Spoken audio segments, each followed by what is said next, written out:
All right, y'all.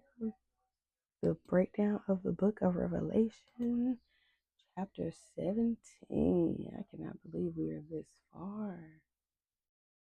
Okay, so what does Revelation chapter 17 mean? At this point in Revelation, the bowl judgment have been described and all that remains of the tribulation in the second coming of Christ. Before this explained, John is shown a vision which symbolizes two additional judgments which are spread out over the tribulation. Chapter 17 focuses on the ruin of religious Babylon, an ungodly spiritual system which is at first supported, then ruined by the efforts of the beast. Chapter 18 will describe the fall of Babylon in a political or an economic sense, however you want to pronounce that word, tomato, potato.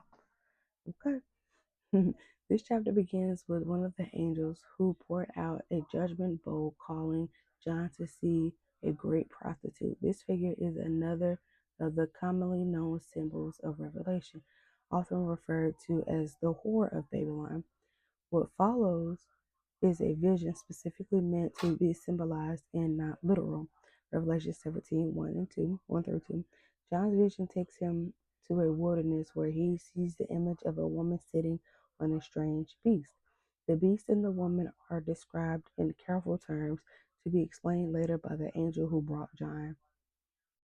In scripture, sexual immorality is often used as a parallel for idolatry. Both are gratifying and temporary. Both result in shame and ruin. The immoral woman is richly clothed, symbolizing her support and adoration by the world. She is also said to be drunk with the blood of believers. Wine and blood are often interchanged in biblical imagery. This woman is responsible for untold bloodshed among Christians. As explained later, this woman seemed to represent an ungodly religious view, either something new or corrupt, or a either something new or a corruption of the truth which spreads worldwide at the time of the tribulation. This striking image causes John to respond in shock and amazement. Revelation 17:3 through 6. In response to John's awe, the angel promises to explain the meaning of these visions. The beast is described using a peculiar phrasing, suggesting that it used to exist, does not now exist, but will exist in the future. Its heads are explained as both a series of mountains and a group of kings. Many interpreters believe that this is an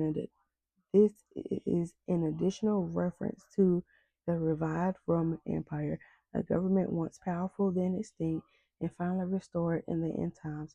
The leaders described in this passage will make war on God and experience sound defeat. Yes, they will. Revelation 17:7 through 14.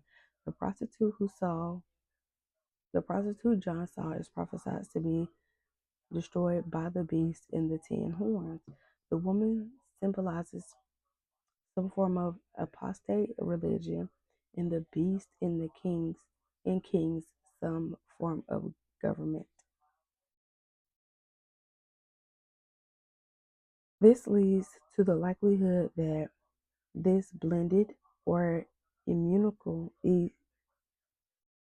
ecumenicalor universal world religion would rapidly go from beloved to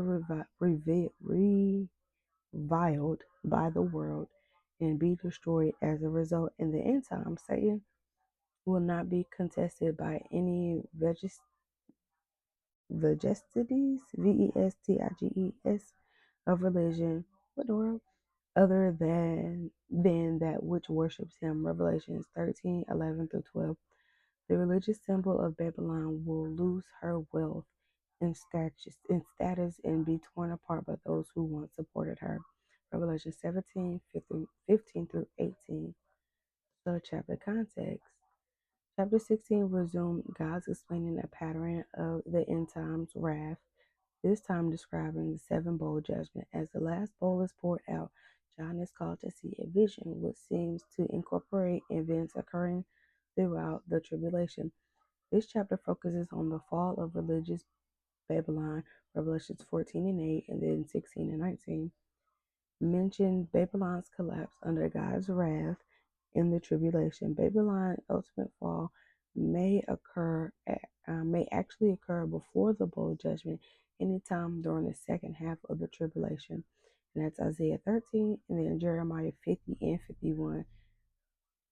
Oh, wait, that's a whole nother sentence. Okay, so Isaiah 13 and Jeremiah 51 and 50 and 51 predict the fall of Babylon. Revelations 18 also speaks of the ruin of Babylon, but from a political and economic perspective. So, my part two of the breakdown. Revelation 17 focuses on the symbolism of a great prostitute, also called the Whore of Babylon, and her relationship with a beast representing a corrupt religious and political system that will be judged. The chapter describes this woman's elaborate appearance and her connection to the beast with 7 heads and 10 horns, ultimately revealing her destruction. So the breakdown, the prostitute. The woman described as a great prostitute represents a corrupt religious system that has seduced the nations. She is also called Mystery Babylon the Great. The beast. The beast with 7 heads and 10 horns symbolizes a power political force, often interpreted as a series of empires or kingdoms. The woman is seen riding on the beast, indicating her influence and control over political power. Symbolism. The colors of the woman's attire, purple and scarlet, in her adornments, gold, precious stones, and pearls symbolize wealth, royalty, and sin. The 7th head of the beast represents 7 mountains, often associated with Rome, and 7 kings.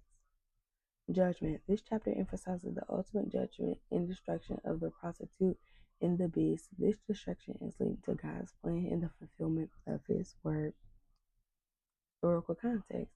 Some interpretations view Babylon as representing Rome, or more broadly, any corrupt and oppressive system that opposes God.